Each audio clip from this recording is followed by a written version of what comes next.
हरे कृष्ण। किसी के जीवन में दुख हो, शोक हो, मोह हो, टेंशन इत्यादि हो, और ना बाहर कोई अमृत बेच रहा हो, ले लो ले लो अमृत ले लो, अमृत ले लो भाई, हमदर्द का लेटेस्ट। दुख है, शोक है, मोह है, और बाहर अमृत मिल रहा है। लेकिन जिस स्थान में भक्त हरि कथा में व्यस्त होते हैं, हरि कथा में, हरि नाम संकीर्तन में, कहते हैं भाई हमें क्या करना उस अमृत का, असली अमृत तो हमें मिल ही रहा है। तो इसलिए ऐसा जो भक्त होता है वो सब प्रकार के शोक, मोह, कष्ट इत्यादि से, अरे तुम बेचो नकली नेक्टर, नकली अमृत, हमारे पास तो असली अमृत है, हरि कथा अमृत का। तो विधि विधानों का पालन करते हुए, भगवान का श्रवण कीर्तन करते हुए व्यक्ति और किसी सॉल्यूशन के पास जाता ही नहीं है।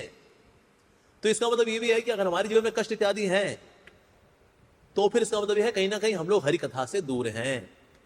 अगर हम हरि कथा में रहते हैं, हमारी चेतना उड़ जाती है। प्रभुपाद जी बोल रहे हैं ना, जब तक देहात्म बुद्धि है तब तक यहाँ पर शोक, मोह, दुख इत्यादि बने रहेंगे, भय बना रहेगा, अब क्या होगा, अब क्या होगा, अब क्या होगा।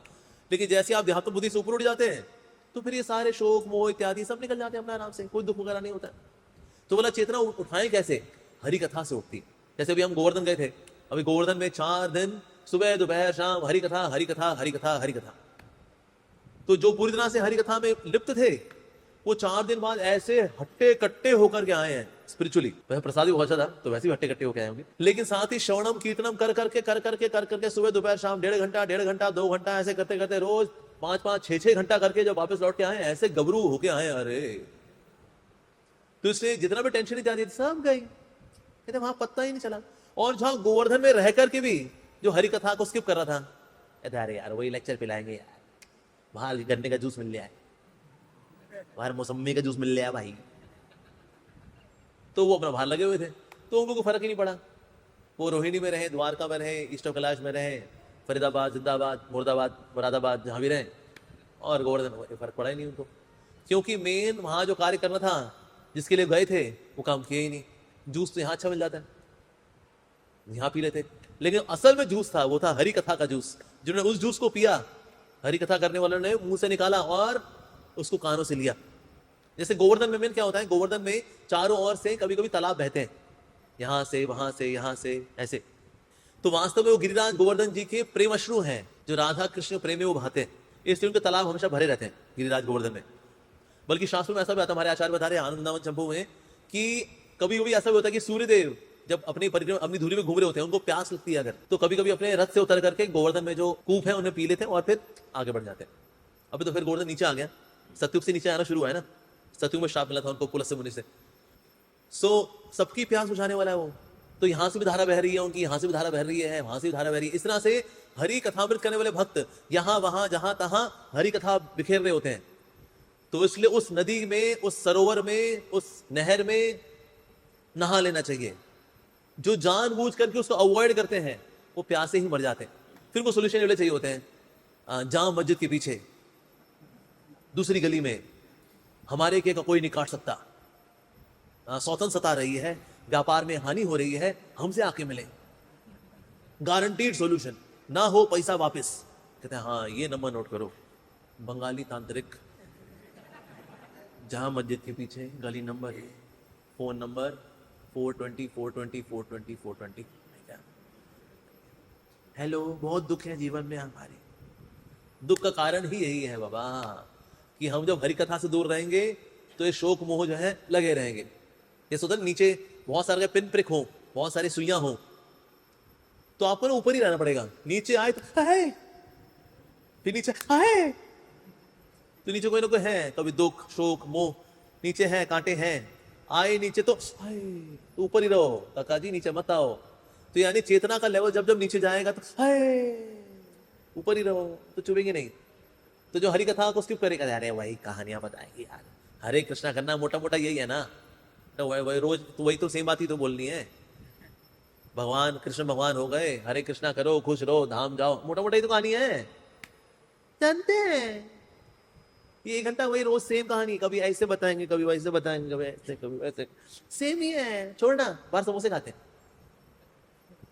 तो जो लोग इस तरह से स्किप करते हैं हरि कथा को, फिर ऐसे लोगों के जीवन में फिर ये शोक, मोह, दुख इत्यादि, भय इत्यादि बने रहते हैं। तो चेतना को जो है ऊपर ही रखना चाहिए। कैसे रखेंगे? हरि कथा से। रामचरितमानस के अंदर आता है कि जो श्री राम की महिमा का सरोवर है, यानी श्री राम की कथा का, उनकी महिमा का जो सरोवर है, तो उस पर भला कैसे पहुंचा जाए। क्योंकि हरि कथा में पहुंचने में भी दिक्कतें होती हैं। कहीं से पहुंचे वाला, मान लो हरि कथा की ओर निकले थे, बीच में एक नहर आ गई और नहर का बहाव बड़ा तेज था, तो आपको नहर को पार करना था, आपका पांव छू गया नहर को हल्का सा और नहर बहा के लगी। जाना था हरि कथा की ओर, वो बह गए। तो ये भला नहर क्या है? यह है कुतर्क। हरि कथा तक पहुंचने में एक ऑब्स्टिकल है कुतर्क। कुतर्क को जब लेकर के आते हैं तो ऐसे लोग फिर हरि कथा का पान नहीं कर पाते। कुतर्क कैसे हो गया? कहते कृष्ण भगवान की इतनी गोपियां कैसे हो सकती हैं? 10,000 करोड़ गोपियां। भैया जी, पूरी दुनिया की पॉपुलेशन ही 700 करोड़ है, तो 10,000 करोड़ गोपियां तो उस स्थान पे आ ही नहीं सकती। ये सर, ये सर स्पिरिचुअल डायमेंशन है। स्पिरिचुअल डायमेंशन क्या होती है? हम तो कुएं के मेंढक हैं, हमारा कुआं ही सब कुछ होता है, कुएं के बाहर कुछ नहीं है। कुतर्क। राम जी ने सीता जी को क्यों त्याग दिया? स्त्री ने तो सिर्फ अपमान ही देखे, कितनी परीक्षाएं देखी औरत। ओ सीता, तू हमारी महिला मंडल की चेयरमैन बन जा। कुतर्क। राम जी ने वाली को छुपके क्यों मारा? सामने आके मारते ना तो वाली जो है सुग्रीव और राम जी दोनों को देख लेता, लक्ष्मण जी देखते रह जाते। ऐसा कुतर्क। कुतर्क। तो ऐसे कुतर्क में जो फंस जाता व्यक्ति, ऐसा व्यक्ति हरि कथा का पान नहीं कर पाता। जो भगवान के अचिंत्य स्वभाव को नहीं जानता, वो भगवान का चिंतन नहीं कर पाता। तो भगवान की अचिंत्य शक्ति में श्रद्धा होनी चाहिए, तो अचिंत्य भी चिंतनीय हो जाते हैं। तो राम कथा की ओर हम जा रहे हैं, हरि कथा की ओर जा रहे हैं, तो बीच में नहर आती है कुतर्क की। ऐसा होता है। या फिर ऐसा हो सकता है आप चले, लेकिन चलते चलते क्या हुआ, बीच में पहाड़ आ गए। पहाड़ों के ऊपर चढ़ना, फिर उतरना, फिर चढ़ना, फिर उतरना करते करते मतलब थक जाता है यार। सरोवर है तो सही, पीछे पहाड़ बहुत आ गए यार। तो पहाड़ वाला क्या है? पहाड़ है गृहस्थ जीवन की जिम्मेदारियां। निकले तो थे हरि कथा सुनने के लिए, फिर कोई जिम्मेदारी आ गई। बच्चे ने बोले, मम्मी आज पेरेंट टीचर मीटिंग है, आप चलोगे ना? अरे बेटा, तेरी पेरेंट टीचर मीटिंग आज ही होनी थी क्या? ठीक है चलते हैं, मिस करना पड़ेगा। ओहो। फिर अभी निकल ही रहे थे तो पति ने बोल दिया, कहां जा रही है तू? घर का तेरा बाप संभालेगा। नहीं नहीं, मैं घर संभाल। या प्रभु आ रहे थे हरि कथा की और बीमार पड़ गए। कहते सासू माँ बीमार पड़ गई है। आहो, सासू माँ 1-2 घंटे बाद बीमार पड़ती है तो क्या दिक्कत होती है आपकी? अच्छा चलो ठीक है भाई, अब घर की जिम्मेदारी है, खरीदारी भी करनी है, परचेजिंग भी करनी है, कपड़े भी धोने हैं। निकल ही रहे थे, मेहमान आ गए। और जी सत श्री अकाल, नमस्ते है, आओ आपकी जान खाएंगे। अरे भाई आप अभी ही आ गए, चलो ठीक है। और मेरी माला बाकी थी मेरी अभी, चलो अभी रात के 10-11 बजे तक बैठेंगे मेहमान लोग, उनको खिलाएंगे पिलाएंगे, उनको आगे मुस्कुराना भी है। हरे कृष्णा मन में चिंता, मेरी माला बाकी है, माला बाकी है, माला बाकी। फिर हो गए, चलो जी निकलते हैं, बहुत देर होगी, 11 बज गए भाई, माला बाकी है। वो करते करते 12 बज गए, सुबह कैसे उठेंगे? बड़ी जिम्मेदारियां होती है यार बंदा। तो हमें हरि कथा के सरोवर पे पहुंचना था, लेकिन पीछे पहाड़ आ गए। पहाड़ किस चीज के हैं?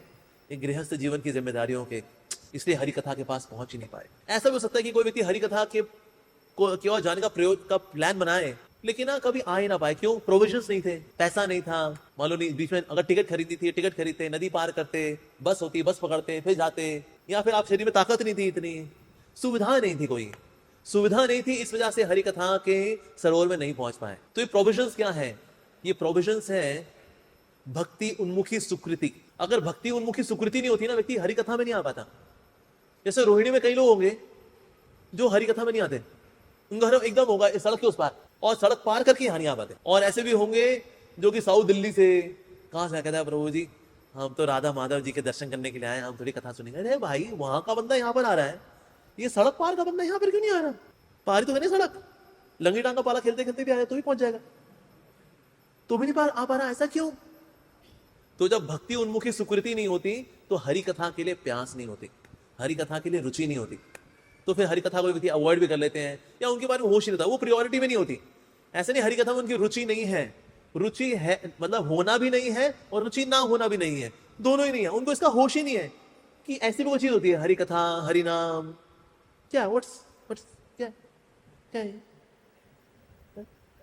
घर संभाल रहे हैं ना, बच्चे पाल रहे हैं ना, है जान निकालोगा हमारी बात, हमारे बैठे होकर कहानियां सुने तुम्हारी यहाँ पे बैठ करके। तो कुछ लोगों को तो होश ही नहीं है इस बारे में। तो यानी उनके जीवन में क्या नहीं है? भक्ति उन्मुखी सुकृति नहीं है। 3 प्रकार की सुकृतियां होती हैं। एक होती है भक्ति उन्मुखी सुकृति, यानी कि ऐसी सुकृति जो कि आपको भक्ति के प्रति उन्मुख कराती है, उसको बोलते हैं भक्ति उन्मुखी सुकृति। दूसरी होती है मुक्ति उन्मुखी सुकृति, यानी कि मुक्ति की ओर जाने की इच्छा होती है, मुक्त हो जाए, संसार से निकल जाए, बड़े सापे हैं जी, बड़े कष्ट देखे हैं, नहीं प्रभु धाम बुला ले अपने, बस निचुड़ गए, जूस निकल गए, तेल निकल गए हैं, कुछ नहीं बचा है, अगला जन्म बस मुक्त हो जाए। तो ऐसे लोग फिर हरिद्वार ऋषिकेश में जाते हैं, ध्यान लगाएंगे, बुद्धम शरणम गच्छामि। क्या चाहिए आपको? निर्वाण, कर्मों से मुक्ति। ये भवसागर कष्टदायक है, संसार से निकलना अत्यंत आवश्यक है। बुद्धम शरणम गच्छामि। और कुछ प्राणायाम वाले भी होते हैं, सनातन धर्म में होते हैं ना। क्यों ध्यान लगा रहे हो गुफाओं में ऐसे? ऋषिकेश में, हरिद्वार में मुक्ति चाहिए, मोक्ष चाहिए, मोक्ष, जन्म मृत्यु जरा व्याधि दुख दोषानुदर्शन। तो फिर ये मुक्ति उन्मुखी वाले कहते हैं बस संसार में निकालो, स्यापा है संसार। तो जो मुक्ति उन्मुखी वाले होते हैं वो मुक्ति के लिए चाहते हैं, और ऐसे लोग कहते हैं अकेले रहना चाहते हैं, they want to be alone. ऐसे लोग ना इस्कॉन टेम्पल में आने कतार कहते हैं इतना शोर होता है, ये पीट पीट के भाई वो करताले, ये तुम माइक लगाए हुए 10 स्पीकर चारों ओर है, अरे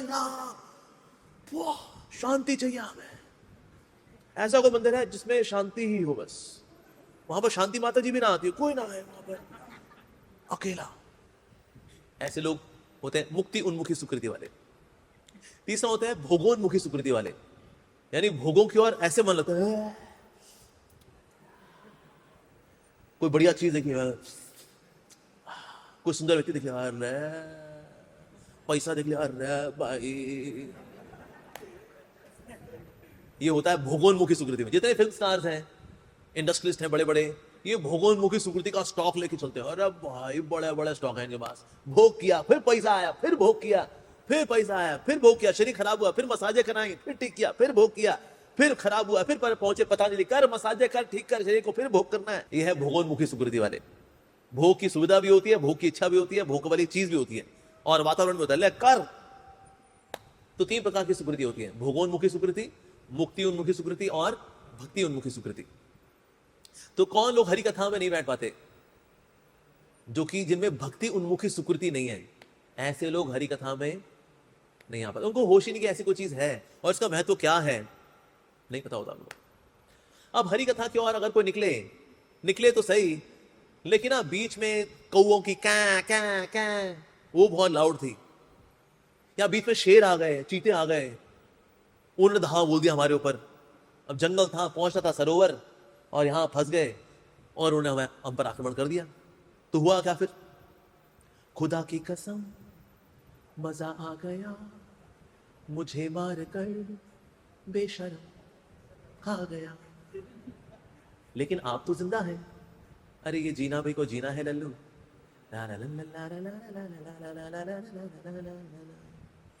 शिकार हो गया बेचारे का। तो बोला शिकार क्या है? असत्संग।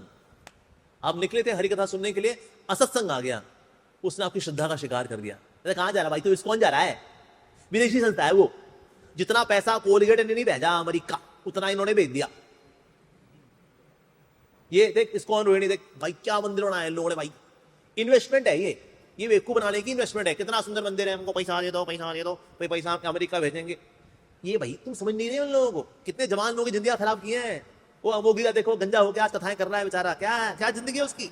और वो आज खुद कितने जवान लोगों की जिंदगी खराब कर रहा है, उसकी भी खराब, औरों की भी खराब, अब तेरी भी खराब। असत्संग क्या करता है? आपकी श्रद्धा का शिकार कर लेता है। आप चले थे हरि कथा के लिए, अबे कुछ नहीं लिखा भाई, ये 1.5 घंटे में तू कुछ नया सीख, कुछ नया कर, जिंदगी में कुछ आगे बढ़। दुनिया कहां जा रही है? ये लोग यही बैठे रह जाएंगे, यही बुढ़े होके मर जाएंगे।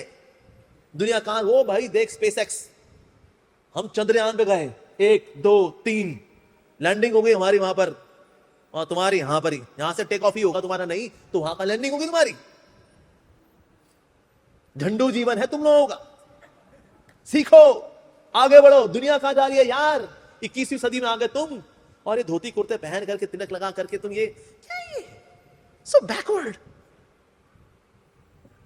असत्संग, और असत्संग इतनी कन्विक्शन के साथ आता है जीवन के अंदर कि हरि कथा में आप थोड़ा बहुत रुझान भी था, दे खत्म, स्यापा। तो आप उनकी अपनी कन्विक्शन है, हमारी कन्विक्शन इतनी सी, उनकी कन्विक्शन इतनी होती है, और उनकी कन्विक्शन हमारी कन्विक्शन को खा जाती है। तो ऐसा हो सकता है आप हरी कथा सुनने निकले थे, हरी कथा के सरोवर पे जा रहे थे, लेकिन बीच में शेर, बाघ, चीता, भेड़िए, लकड़बग्गे, इन्होंने धावा बोल दिया और हमला हो गया आपके ऊपर, नहीं पहुंच पाए आप हरी कथा में। ऐसा भी हो सकता है कि आप हरी कथा की ओर निकले थे, लेकिन हुआ क्या, आप बीमार पड़ गए, आपको ज्वर आ गया, और बीमारी की वजह से आप चलते चलते रास्ते में ही रुक गए, ज्वर आ गया। तो ज्वर आना क्या है, डलनेस, हरी कथा में डलनेस।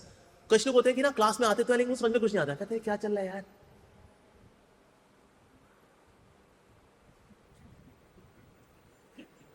उनको कुछ पता नहीं चलता भाई क्या चल रहा है, क्या है भाई, कौन है ये राजा प्राचीनी बरही, ठीक है, नारद बद्धजीव सदैव भूख तथा प्यास जैसी शारीरिक आवश्यकताओं से विचलित होता,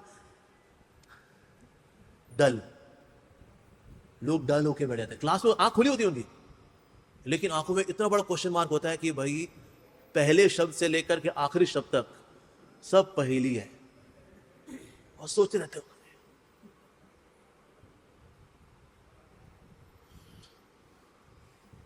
अगल बगल में देखते हैं किसको समझ में आ भी रहा है, हाँ इसको क्या लग रहा है भाई,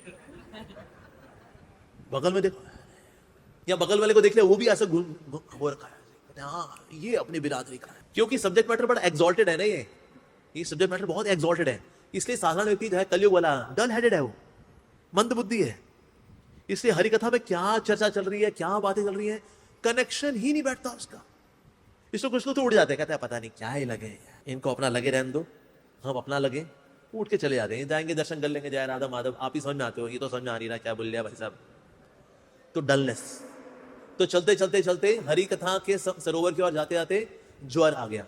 ज्वर क्या करता है, ज्वर आपको डल कर देता है। तो कुछ लोग क्लास में आते हैं, हरि कथा में आते हैं, लेकिन डल होते हैं, मंद, कुछ समझ में नहीं आता, क्या कॉन्टेक्स्ट, क्या लीला, क्या तत्व, कुछ नहीं।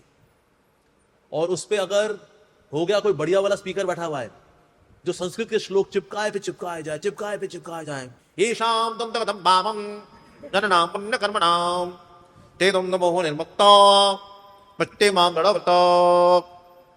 चलो भाई, अब तो बत्ती और गुल, उसने 10-15 श्लोक चिपका दिए, एक के बाद एक के बाद, वो तो है बस श्लोका भी प्रैक्टिस करके आया रूम से, अब वहां यहाँ चिपकाएगा, मत चित्ता मत प्राणा मोदयंत परस्परम पतंतच माम नित्यम दुष्यन्ति जरन्ति चो,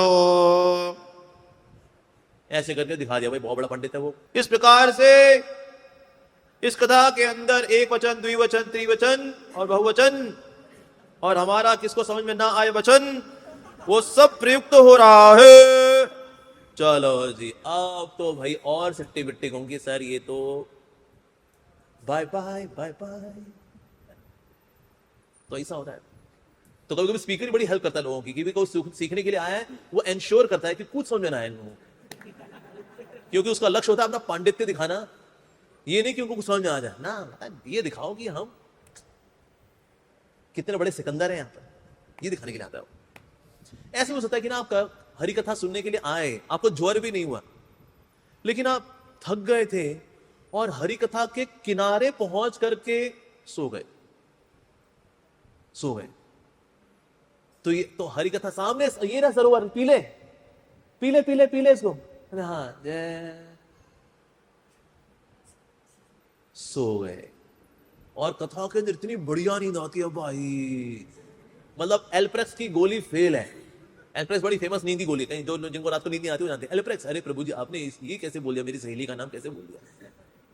तो रात को नींद आती है उनको, एल्प्रेक्स खा करके कोई नींद की गोली खाएंगे, फिर नींद आती। कहता है जी आप, हमारी तो नींद की गोलियां ही बंद हो गई भाई, जब से ये हरिनाम आया। जैसे ही बीड़ बैग में हाथ जाता है, वो बटन दबता है, ये भक्त तो बोला, कहता मेरे को हरिनाम में श्रद्धा है प्रभु जी, इसमें कुछ तो है जो सुला देता है। क्योंकि बंदा कितना जगाओ, स्फूर्ति से भरा हो, उसने ग्लूकॉन डी के डब्बे साफ किए हो, जैसे ही माला में हाथ गया, ना कुछ तो है, हरि नाम ये खाली नहीं है, इसमें है। वो काम कुछ और कर देता, बात और है, लेकिन है। तो हरि कथा में आ करके सो जाते हैं। ए मस्त कथा, अरे भाई। खैर कभी कोई तो कथावाचक भी ऐसे होंगे जो सोने में हेल्प करते हैं, आराम आराम से कथा करेंगे, इतने बीच में गैप होते हैं उनके, ओए होए होए होए। आज जिस प्रसंग पे चर्चा होने वाली है कि कृष्ण, ध्यान दीजिएगा, परम भगवान है। बल्ले भाई, जितने में 1 घंटे क्लास में 1 सेंटेंस, तो कुछ कथावाचक आते भी हैं ऐसे, वो सुलाने के लिए आते हैं कि सो जाओ भाई, इतनी मेहनत करते हो आप लोग, आओ भाइयों और बहनें सो जाओ, हम भी सोए, हम यहां सोए तुम वहां सो। वो तो ओम नमो भगवते वासुदेवाय में सुला देते हैं। फिर आंख कब खुलती है? श्रीमद् भागवतम की जय। बहुत बढ़िया भाई। तो आप हरि कथा की और बड़े तो थे, लेकिन नींद आ गई भाई। प्रभुपाद जी बोला करते थे, you may sleep for 12 hours, आप 12 घंटे सो जाओ, लेकिन क्लास में मत सो, क्लास में नहीं सोना चाहिए। तो क्लास में ना सोए, इसके लिए क्या कर सकते हैं भला? एक तो होता है आपकी जो पिंडलियां होती है ना, this like a second heart. अगर आप थके हुए हैं और आप इसकी मसाज करें, दर्द होता है, ओए, एक तो आपको शक्ति मिलती है इससे, और साथ ही वो जो पेन है वो आपको सोने नहीं देता है। दूसरा, अगर जिनका लीवर खराब है, उनका यहां पर दर्द होगा ही होगा, दबाएंगे ना, तो जब बैठे तो मसाज करते रहे, यस, लीवर भी अच्छा होगा, और हरी कथा में आप थोड़े जगह भी रहेंगे। एक और तरीका रहता है जगने का, वो है पद्मासन, यानी कि ये था यहां पर, ये और ये वाला पांव यहां पर, ऐसा करके बैठेंगे अगर आप, तो उससे आपकी रीढ़ की हड्डी सीधी रहती है। लेकिन जिनकी जांघें बहुत मोटी हैं, उनका फंस जाता है, कहते हैं प्रभु जी नहीं हो रहा, यहाँ जिनकी ग्रीस कम है यहाँ पर, तो आवाज आएगी टक टक, कहते हैं प्रभु जी बस अब तो नींद उड़ी गई है, अब तो यहाँ से अस्पताल ही जाएंगे, अब तो अरे। तो ये जो होता है इसको बोलता है सुखासन। पर इसमें इतना सुख मिलता है कभी कभी कि बंदा सो गया भाई। तो इसलिए नींद जो है ये बहुत बड़ा ऑब्स्टिकल है। एक समय निद्रा देवी ने बोला लक्ष्मण जी को कि लक्ष्मण जी आपने इतनी सेवा करते हो आप राम जी की, तो मेरी सेवा स्वीकार कर लीजिए ना, 14 साल हो गए आप सोए नहीं है। कहता है बस बस बस, मेरे होते हुए श्री रामचंद्र जी को वनवास जाना पड़ा, मैं कभी नहीं सो सकता। कहता अच्छा, मुझे लगा मेरी सेवा स्वीकार करोगे। कहता तुम्हें सेवा करनी है ना, जाओ मेरी वाइफ की कर लो, उर्मिला की, वो भी अयोध्या में 14 साल से नहीं सोई है, जाओ उसकी सेवा कर लो। तो निद्रा देवी पहुंची उर्मिला के पास, कहते उर्मिला जी ये लेटर हेड देखिए, लक्ष्मण जी ने दिया, रेकमेंड किया मेरे नाम कि आप मेरी सेवा स्वीकार करेंगी। तो मेरे पति नहीं सोए, लक्ष्मण नहीं सोए, राम जी की सेवा मैं कैसे सो सकती हूँ? मैं नहीं सो सकती। अब निद्रा देवी का कोई सेवा स्वीकार नहीं कर रहा भाई। तो निद्रा देवी पहुंची राम जी के पास, राम जी आपके भक्त तो हमारी सेवा स्वीकार ही नहीं करते। तो राम जी ने कहा आपको सेवा करने की बड़ी इच्छा है क्या? कहते हाँ जी मेरी बड़ी इच्छा है कि मैं भक्तों की सेवा करूं। तो राम जी ने कहा ठीक है, कभी भी हरि कथा चल रही हो, उसमें कोई हल्का सा इनअटेंटिव हो जाए तो तुम उसकी सेवा कर देना। तो इससे जब हरि कथा चल रही होती है, थोड़े से इनअटेंटिव, हाँ वहां थोड़ा सा मन भटकता है, थोड़ा सा सो जाओ। एक व्यक्ति बोला प्रभुपाद जी से, कहता है स्वामी जी आपकी क्लास में सब सो रहे होते हैं। प्रभुपाद जी ने कहा ये जो मेरे शिष्य है जो मेरी क्लास में सो जाते हैं, इवन सोते हुए भी जो हरि कथा उन्होंने सुनी, उसका परिणाम ये निकला कि उन्होंने अपना जीवन समर्पित कर दिया। लेकिन तुम जगे हुए हो, तुमने क्या कर लिया? तो चुप हो गया वो। जब वो चला गया तो प्रभुपाद जी भक्तों के पास आए, कहते क्लास में मत सोया करो तुम लोग।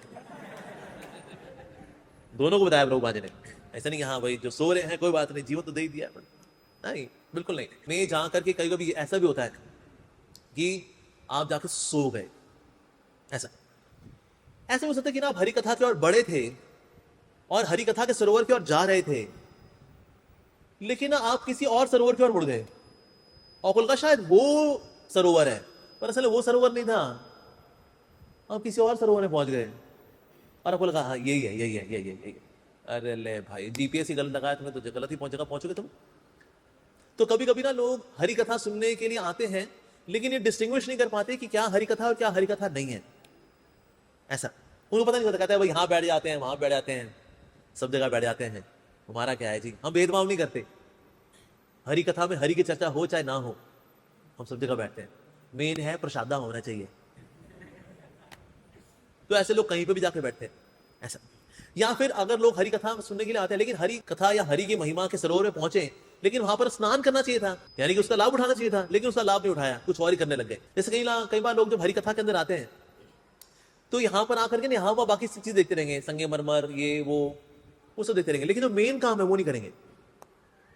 एक समय प्रभुपाद जी ने देखा कि ना क्लास में कोई नहीं बैठा था। प्रभुपाद जी का भक्त कहाँ है? तो भक्त ने बोला श्री प्रभुपाद भक्त ना सेवा में है।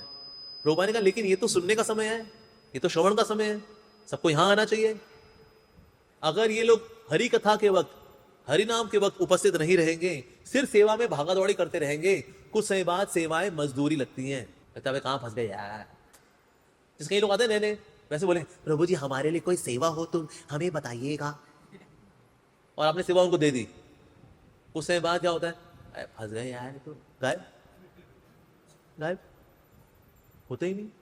जन्माष्टमी में आप कर लो सेवा एलोकेशन, आप आएंगे? हाँ जी आएंगे आएंगे आएंगे। क्यों आएंगे? कहते हैं वो आप वो वीआईपी कार्ड देंगे ना जिससे कि हमारी एंट्री आसान हो जाएगी, इसलिए सेवा दे दीजिए हमें। पर हम सेवा में नहीं आएंगे, हम उस कार्ड से स्पेशल दर्शन करके पतली गली से निकल लेंगे और आपकी सारी सेवा की वाट लगा देंगे। ऐसा होता है। वो ट्रांसपोर्ट में जिसको दी थी हमने पार्किंग की सेवा, पार्किंग को लाया ही नहीं, वो तो सुबह आके उस कार्ड का इस्तेमाल करके दर्शन करके निकल गया। कहता है बस वो तो इसलिए चेतन है। तो इसीलिए सेवा भी मजदूरी लगती है अगर हम श्रवण के वक्त भी भागा दौड़ी कर रहे होते हैं। अगर तो आपातकालीन स्थिति तो बात हो रहा है, मान लो आपको किसी को पिक करने के लिए एयरपोर्ट जाना है, इट इज गुड, लेकिन वो सोचो भाई सेवाएं करो भाई, और क्या मेन तो सेवा ही है। हमारे गुरु महाराज क्या बोले? Practical service. गुरु महाराज जी ने बोला है प्रैक्टिकल सेवा करो। अच्छा उन्होंने यही बोला था कि लेक्चर स्किप करके सेवा करो? नहीं, वो मेरा तात्पर्य है, मैंने जोड़ा है उसमें अपना। तो कई लोग इसलिए भी किताबें नहीं पढ़ते, ग्रंथ नहीं पढ़ते, सुन तो लिया, सेवा कर तो रहे हैं। ये सब तो थ्योरेटिकल बातें हैं, दिस इज तो थ्योरी। मेन है सेवा, भागा दौड़ी करना, पसीना बहाना, थकना, थकने के बाद आयोडेक्स लगाना, चाय पीना, that is the real thing.